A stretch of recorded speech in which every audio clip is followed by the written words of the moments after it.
Mga kapuso, maiksi lang to. Mahaba pa po ang laban. Ibig sabihin, legally, wala pang final.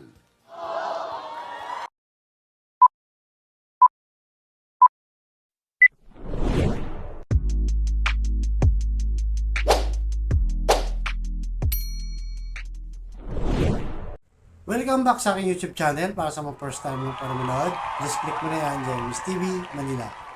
Anyway guys, wala na ba ito? Libre lang, tulong mo na lang din sa kapwa mo. Alright, thank you very much po. So topic natin yun for today's video, Paulo Contis, rumesback sa TBJ. At ang sabi niya guys, mahaba pa ang labang ito, hindi pa tapos. So yan guys, yan ang mainit na pinag-uusapan. Pagkatapos, di ba, desisyonan ng korte na ibalik sa Tito Vic and Joey dahil hindi na patunayan ng tape INC na sila ang nakaisip o gumawa ng trademark na Eat Bulaga.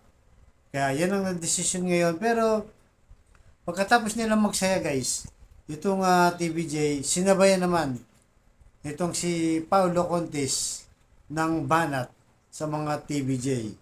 Ang sabi niya, mga kapuso, mahaba pa ang laban. Ibig sabihin, legally, wala pa pong final. Wala pong final. Okay? Sabi niya guys. Sabi niya, ano man ang mangyari, ang nasimulan namin ng tulong at saya ay tutuloy lang namin sa araw-araw.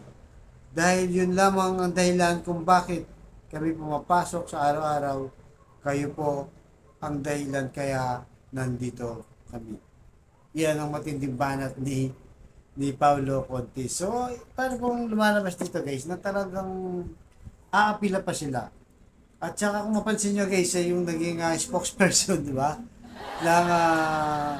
Ng Tape INC. Bakit siya yung nagsalita, di ba? Dapat, di ba, si John Alusos dyan, na may-ari ng Eat Bulaga mismo, di ba?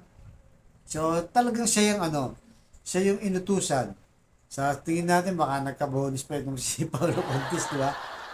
So, ibig sabihin nito, ilalaban nila, guys. Kasi sabi niya, mahaba pa yung laban. Kasi actually, pwede namang i-appeal pa yan. Hindi pa naman talaga yon final. Pero kasi, guys, di ba? Ito na nga lang nagiging dahilan na kaya nga nagkakaproblema sila yung trademark na Eat Bulaga. Kasi kahit anong gawin natin guys, kahit pagbalid-balid rin man natin ng mundo, kahit sa logic lang, sa common sense, di ba? Lahat na. Kahit anong gawin natin, talagang pag sinabi mong Eat Bulaga, Tito Vic and Joey na yan. Legit na yun. Madaming na-contribute yan sa ating bansa. Di ba? So, hindi ko mawari sa mga may-ari nito, kaya nila John Alusos.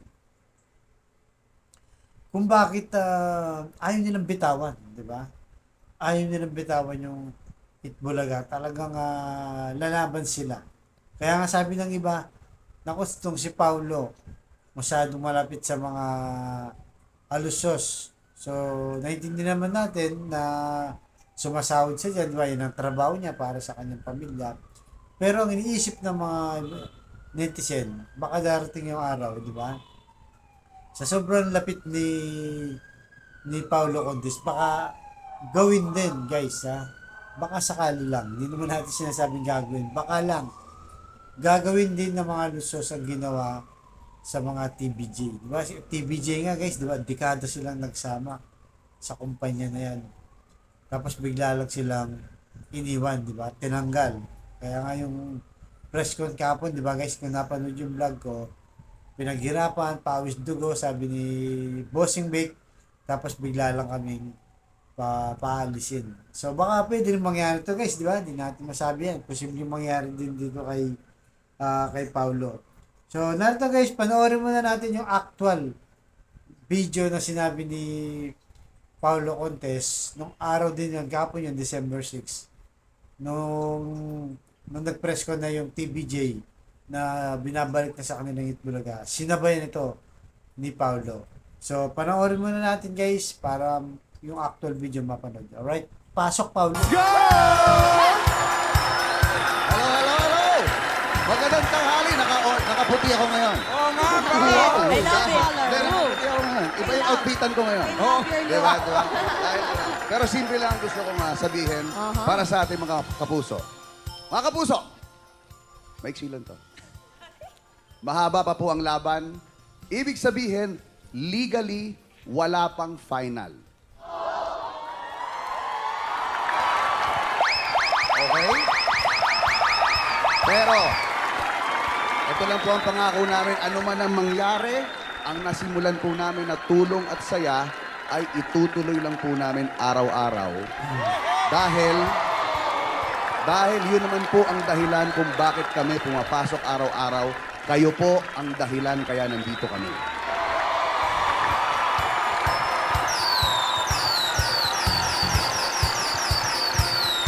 Kaya, tuloy ang Pasko na pinakamasaya. Dito lang yan sa... Tahanang pinakamasaya! Teka.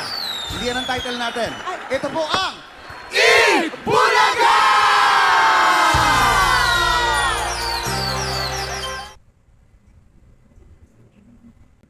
So yun guys, napanood nyo, di ba? Parang astig pa tong si Paulo, di ba? Parang kung gusto niyang mangyayari, parang nagmamalaki pa siya. Yun ang hindi natin nakitang maganda sa kanya kay Paulo. Samantalang itong TBJ, kung mapansin nyo dun sa press con nila kahapon guys, simple lang eh. Hindi naman sila talaga bumanat ng diretso. Pero itong si Paulo, parang tingin niya siguro sa sarili niya, kaya-kaya pa nila na lumaban. Kaya guys, ano sa tingin nyo? Tama pa ba to na yung tape INC ituloy pa rin nila yung laban sa kabila ng inutos na ng korte na ibalik na sa TBJ yung trademark na Itbulaga kasi napatunayan na sila talaga yung gumawa ng title na yan o trademark na yan. Tapos ipaglaban. So kahit pahabahin mo pa ng pahabahin to, apila pa ng apila hanggang sa maubos ang apila guys. Sa kakatalo nila suma total, mapunta pa rin yan sa TBJ, tingin natin. Pero, ewan ko parang gusto pa nilang mamblema, di ba? Dapat nga sila Paulo hindi na nagsasalita, hayaan na lang, di ba? At mawawalan pa sila ng problema kung ibibigay ng Itbulaga, kila Tito Boy, Ken Joey, gagawa na lang din sila ng sarili nila. Baka mamaya sumikat din sila doon, di ba? Total lang, purpose naman nila, di ba? Gaya yung sinasabi ni Isko, serbisyo sa tao, di ba? Tulong at saya. Kagaya na sinasabi niya na kaya kami nandito dahil sa inyo. So, i-let go na dapat sana yung trademark ng Itbulaga. Title lang naman yun eh. Kung gumawa sila ng originality nila para yung taong bayan, baka mas mamahalin pa sila. Mas marami pang tatanggap sa kanila. Di ba? So, yun guys. Abangan natin, baka meron pa ulit patitsada ang dalawa na ito. Nabuhay na naman.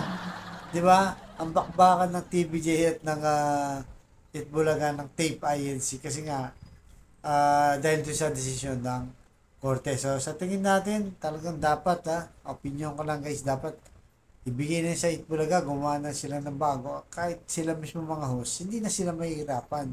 Na i-promote nila ang sarili nilang title, ibigay na sa Itbulaga kasi talaga namang sa kanila yan. Kahit maka-isko tayo guys, yun ang sa tingin natin tama, kailangan nyo dapat gawin. Alright guys, dito na lamang po at abangan nyo ang susunod na. Thank you very much.